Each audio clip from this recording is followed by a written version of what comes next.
James Baldwin's legacy resonates today, and his work remains as relevant and important as ever. His writing and activism inspire new generations of artists and activists, working to create a more just and equitable society. We have Paul David Gould in our studio today, a writer who has just released his book, Last Dance at the Discotheque for Deviants. He was born and raised in Huddersfield, Fartown, and is here in our studio in celebration and tribute to James Baldwin's 100th birthday. Hello, Paul, and it's great to have you in the studio. Thank you for having me, Milton.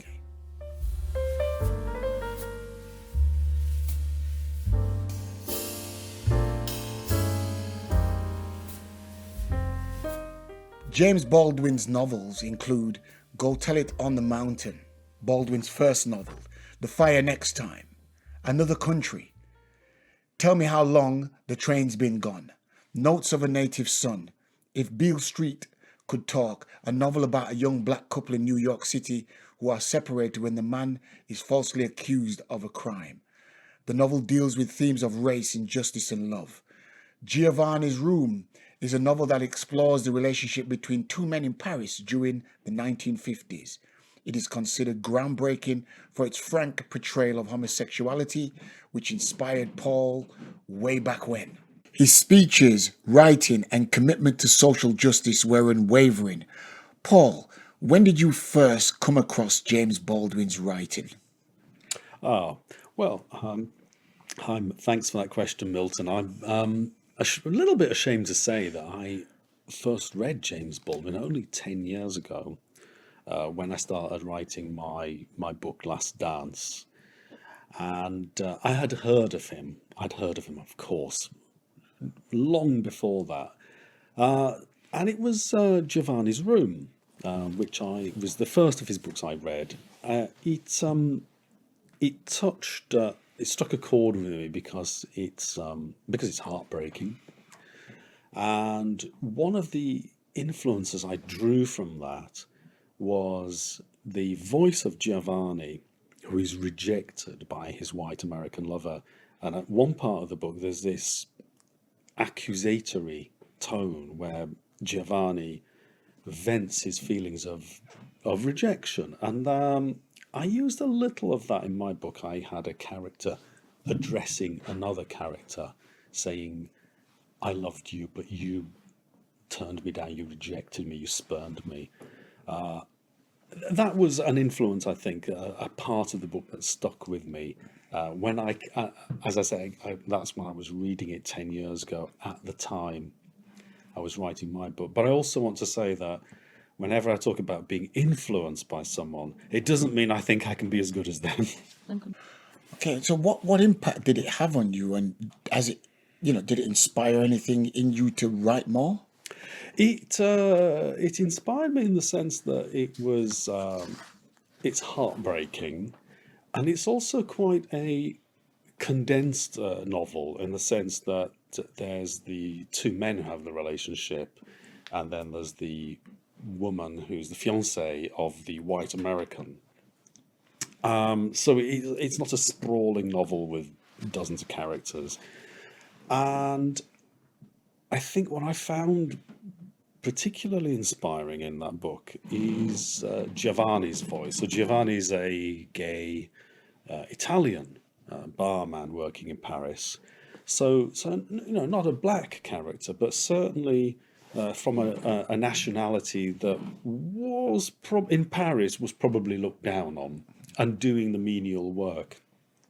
And his voice comes across not all the way through the novel, but there's a sort of accusatory tone when he talks to David, the other man, saying how he's betrayed him. And I think that's the most powerful bit. It's in a second person sort of address. You did this, you said you loved me. That kind of thing is quite powerful. Mm-hmm. And I used a little bit of that in my book.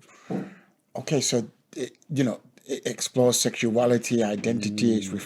It's reflecting in your work, your latest book, mm-hmm. with all the four characters in there. Does it the intersectionality of race,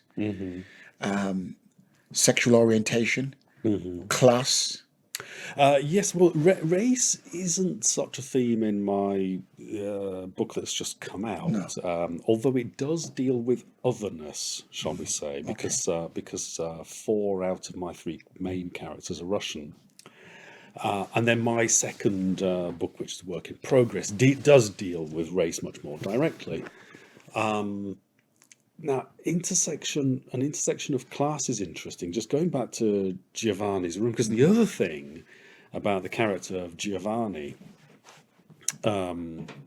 is that he's more of a working class guy, working as a barman, doing the menial work, whereas the American guy he has the relationship with is a wealthy white guy who is traveling. So there's a power imbalance there, which I think is resonant for anybody interested in racial politics. So I am interested in that intersection of very interested in that social class theme.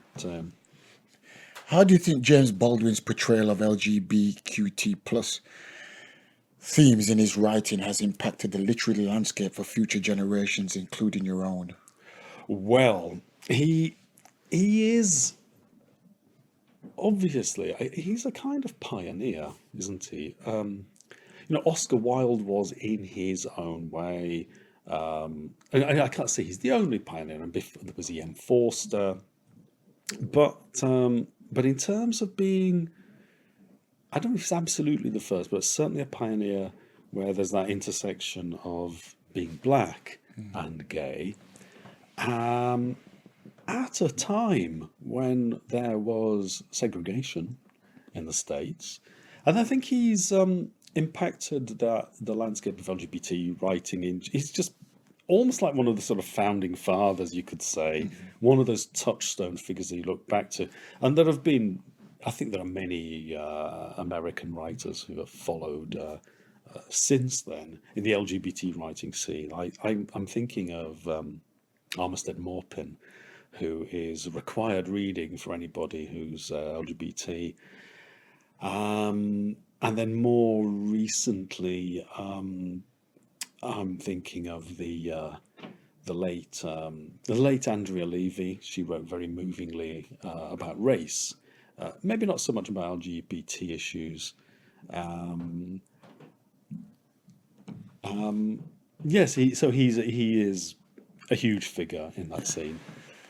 And I reckon quite a number of those writers you mentioned there would have got some form of inspiration from him, because he was very, very bold at the time. What he was writing in the 1960s, frowned upon. Black America didn't like it. White America didn't like it. The church didn't like it.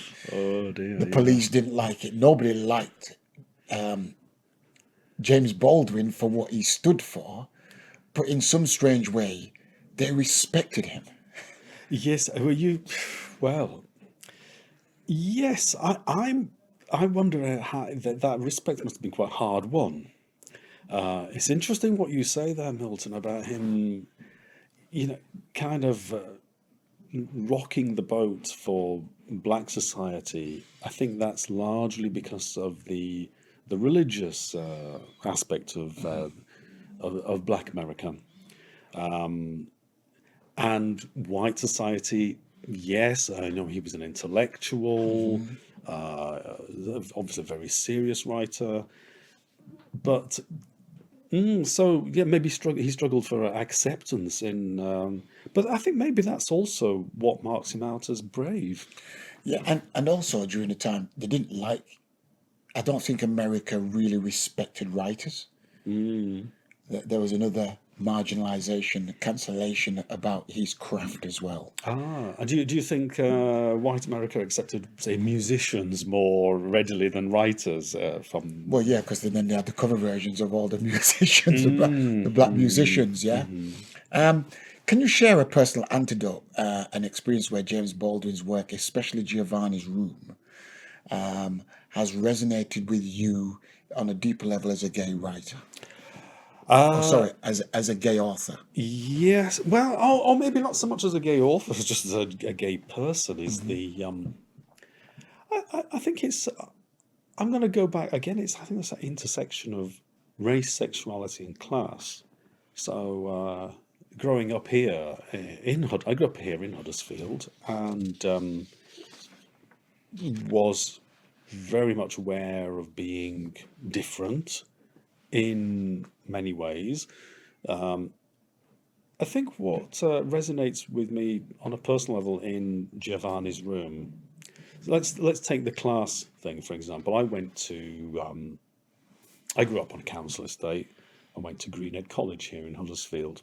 Very posh. Very respected college. I think it's more posh. I think it's even more posh now. It is now, yeah. But even when I went, there were loads of great people, but I was painfully aware that most kids at that college were from much wealthier backgrounds than me. And it wasn't, well, partly, they had the money to wear nice clothes. I had hand-me-downs.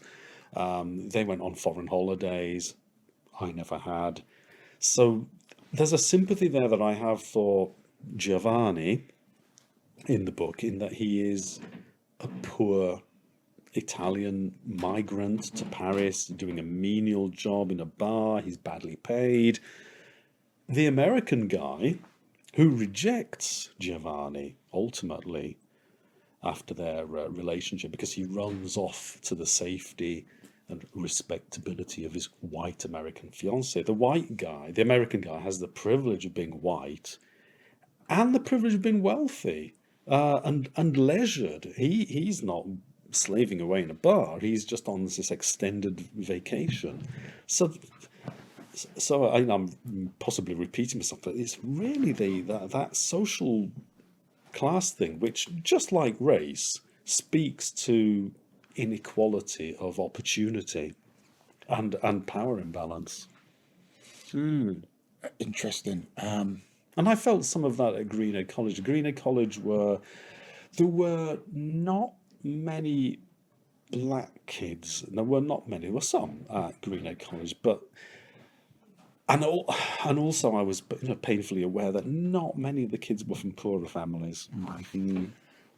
And it's interesting how you paint about Giovanni's room in the similar vein how you was growing up, coming through the ranks in Fartown, Greenhead College, and then obviously you went down to London, yeah?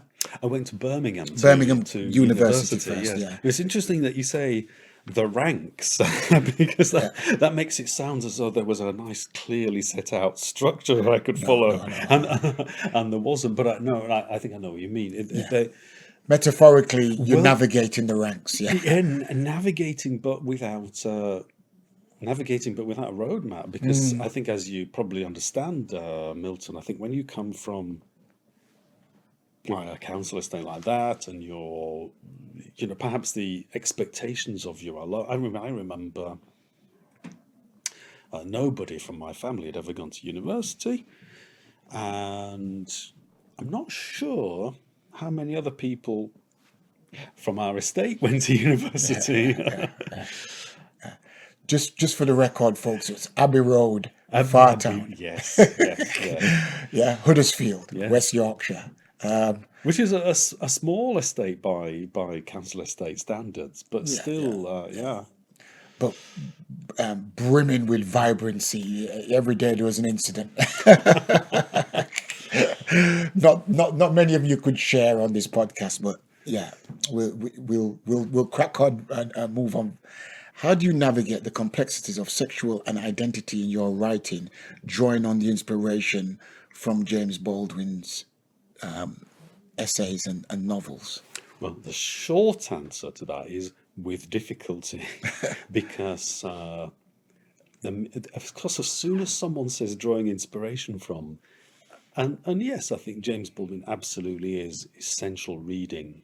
There is the crippling anxiety that you can't be as good as that. So on the one hand, there's inspiration, and on the other hand, there's recognizing that I can't live up to that. I mean, my planned book is about a kind of intersection between race and sexuality, where a young man growing up mixed race on an estate like mine, comes to terms with being gay, wants to trace his black birth father, and obviously there's a rejection that people from both those sections of society deal with different types of rejection. And if you're black or mixed race and gay, you deal with both. I remember feeling rejected by black kids because, by white kids, I beg your pardon, by white kids because I was the wrong, in inverted commas, colour. And sometimes by black kids because I wasn't black enough. And of course by both groups for being gay.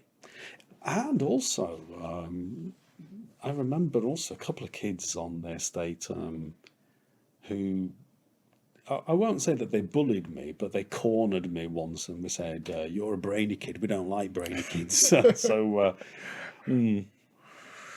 there's a lot of difficult navigating. You asked how do you navigate? The short answer is it's a difficult navigation.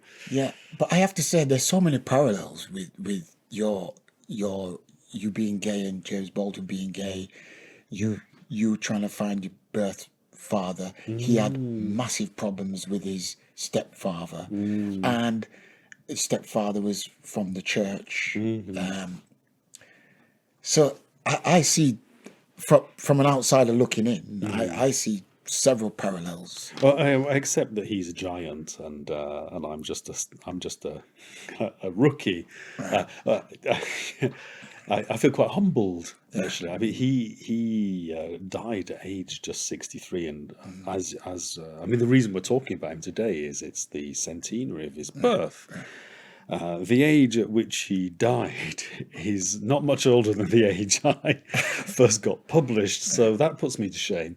What do you think modern readers can learn from revisiting any of Baldwin's writings, Giovanni's Room in particular, in the context of today's LGBTQ rights and representation? Well, funnily enough, the book that I would mention about what readers can learn from him today is perhaps more If Beale Street Could Talk. There's definitely something to be learned from Giovanni's Room because, so in Giovanni's Room, I would say that even if the battle for LGBTQ equality is being gradually won, I'd say that the battle for class equality isn't, and I think that's really a theme running through Giovanni's Room. Again, there's an inequality between a wealthy white American and a poor Italian barman. Okay, interesting. I mean, as a gay author, how do you see James Baldwin's legacy continuing to shape conversations around queerness, race, and identity in literature today? Well, as I said earlier, I think he would rank as one of the founding fathers. And we talked earlier, didn't we, about how certain pioneers, activists, brave people, Martin Luther King or Booker T. Washington, have kind of built a foundation that they for later breakthrough figures. So I think we talked before the podcast about Obama, which was a landmark, but he stood on the shoulders of Jesse Jackson, Jesse Owens, Martin Luther King, and so on. So there are so many other LGBT writers now who, I suppose, they owe a debt to James Baldwin, even if they're not black. I'm thinking of writers like Patrick Gale or Paul Burston, and David Levitt, who's not so well known now. There's an American writer, Paul Monette, who's sadly out of print, who was an activist for